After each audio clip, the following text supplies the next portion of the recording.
Well, today what we're going to be talking about is polyurethane resin, when you should use it, how you should use it, how to be safe with it, and what to do to get the best results from it. And the reason I brought this up is because Let's Resin have just brought out their own polyurethane resin, which is a 1-to-1 mix, and it's a really easy to use apparently. So I ordered some and I want to test it. They're saying it's 10 minutes fast curing, which most polyurethane resins are, low viscosity, low odor, working time 2 minutes.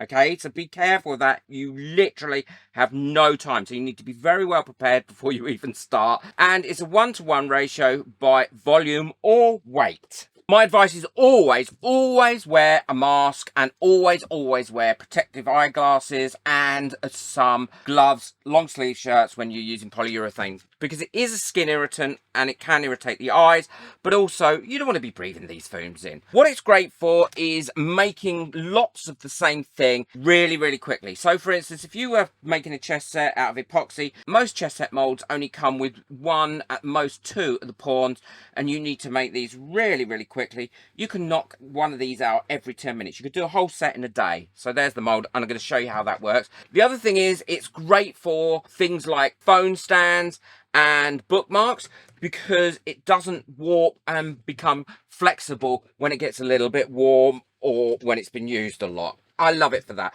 I've been using PU resin or polyurethane resin for lots of years, and I've got a full playlist on loads of projects I've made with it. One of the other things to remember as well with polyurethane resin, it hates moisture. I don't mean it doesn't like it, I mean it hates it, and I'm going to show you what will happen if you use moisture or get it near moisture. So if you haven't sealed your wood, or you're using a pigment that's got a lot of moisture in it, then it is going to react, and it's not going to react well. The other thing is you do need to be a lot more exact with your measurements with it. So make sure that when you're measuring, you have exactly the right amount of product, A and B, because it doesn't like having inaccurate measurements. I would definitely say this is not for the faint-hearted. This is a resin that you need to have had a little bit of experience with before you start to use it. So a little bit more experience with, as in using epoxy, before you start to use it. Now give it a mix. Don't wait too long. It's a low viscosity, so it will mix really quickly. And you can actually see when it starts to mix and when it's mixed. I would say don't mix it for more than about a minute. You can see you get rid of all those streaky bits that are in it. Make sure you do the sides and the bottom. Right, that's mixed enough for me. And now what I'm going to do is put just a tiny bit of water in there to show you what will happen.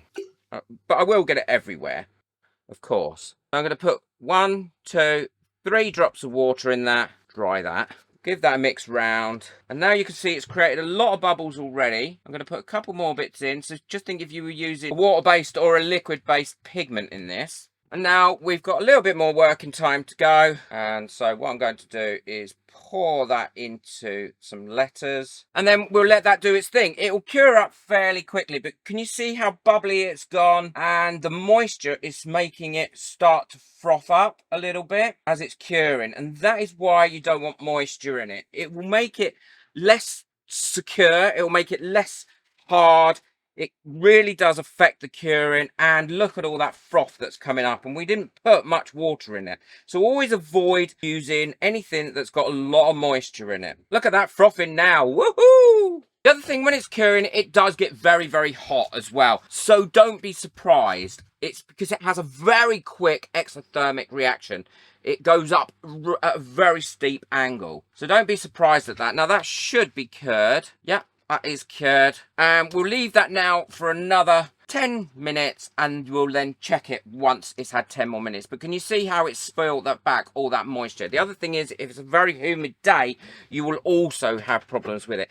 You can colour it really easily. There's no problems with colouring it. You can get special polyurethane resin colours, which are brilliant, or you can use polyurethane resin glitters that are designed for polyurethane, and pigment powders. So they're not mica powders, but they're just a pigment powder. But you can use mica powders with it. But don't forget, because it cures white, it will give you a different finish. So I'm going to show you why I use it for things like phone stands and bookmarks, because I know a lot of people have had problems with the phone stands in the past when they've made them and then they put their iPad on them or their phone on and they warp. And this will really, really prevent that. So polyurethane resin, even though I've given you those warnings, is a brilliant product. So I'm hoping that the Let's Resin polyurethane resin is going to be equally as brilliant, because I do love it and I've used it a lot. So I'm going to mix up here 100 mils of each one. So 100 mils of part A and 100 mils of part B. So that's nice and mixed now. So I'm just going to put a bit of pigment in, okay, and give that a mix. Now these are really good quality pigments. They're a cosmetic grade, but you do need to make sure that you mix them in well. And don't forget, you've not got long here to work. And now I'm going to pop some glitter in as well, because you know me, I have to have a bit of glitter. And I can already feel that starting to get really, really warm. So it's already starting to do its thing. And now I'm going to pour that into the base and into this one and into the bookmark. The great thing is, because this cures up really, really quickly, what will happen is your glitter won't all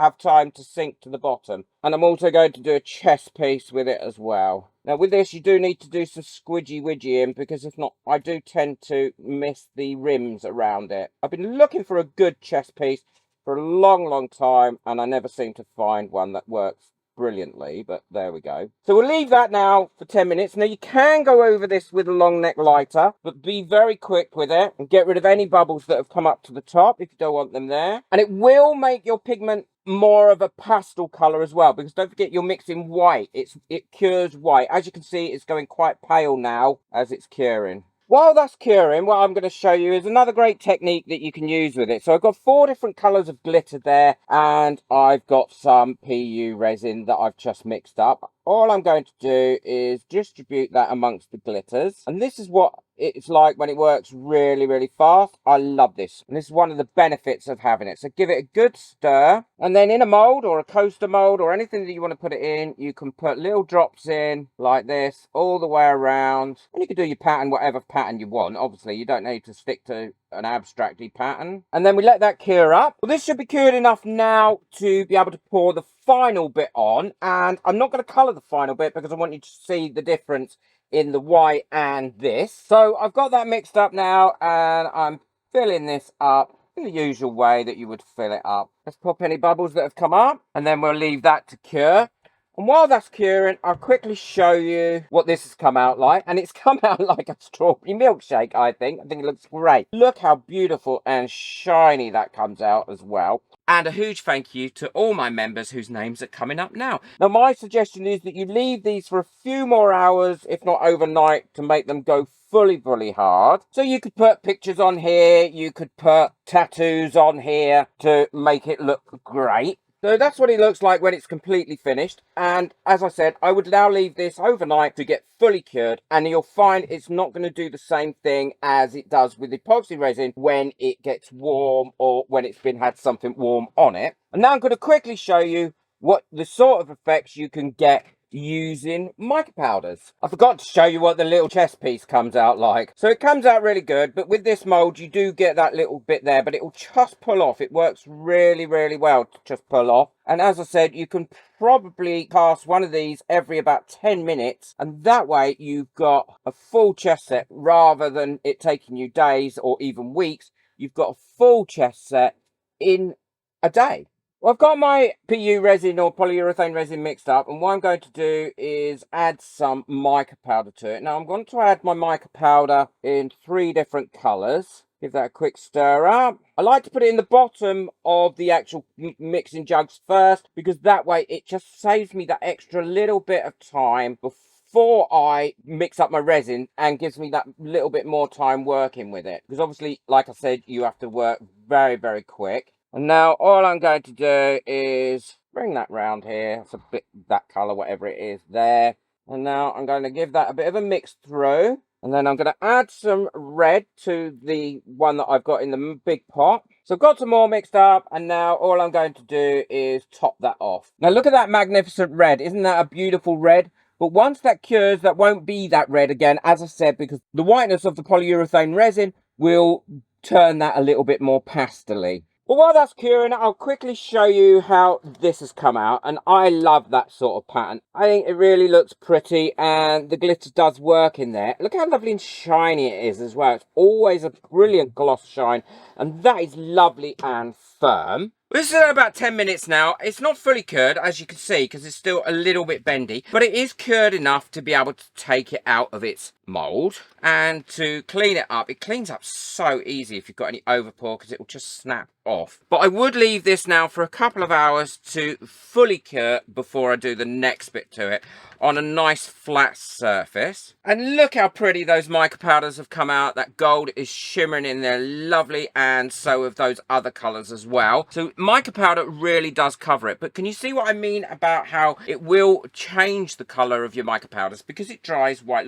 Remember how red that was when we first started, and now it's not that red. So I leave that nice and flat, and I want to show you how wonderful it looks when you add tattoos to it. And again, it is beautiful and shiny, and these tattoos aren't going to go anywhere. So to recap, make sure you don't get any moisture with it, because you will get this foaming and frothing, and it will spoil whatever it is you're making. You can use lots of different dry powders and specially formulated liquid pigments. It works really quickly, but you do have to work very quickly with it yourself, because if not, what you'll find is you'll end up wasting it and it'll cure up. But it does give you the opportunity to make lots and lots of one thing also very quickly. It's a low viscosity, so it will take on any of the shapes that you're putting it into. You can make jewelry with it, but it's very versatile. I love it for coasters because it never seems to mark with a hot cup. Hope you've enjoyed this. Let me know in the comments what you think, and if you've used PU, and if you've used the Let's Resin one. I'd love to know. I will link everything that I've used today in the description below. Massive thank you to everyone that got me a coffee last month. Your names are coming up now, and that does allow me to keep buying these sorts of things and testing them out for you and showing you how they work. Be sure to check out the playlist that's coming up at the end of this video. Boot that like button, hit that subscribe button. Take care, enjoy your resin. Bye.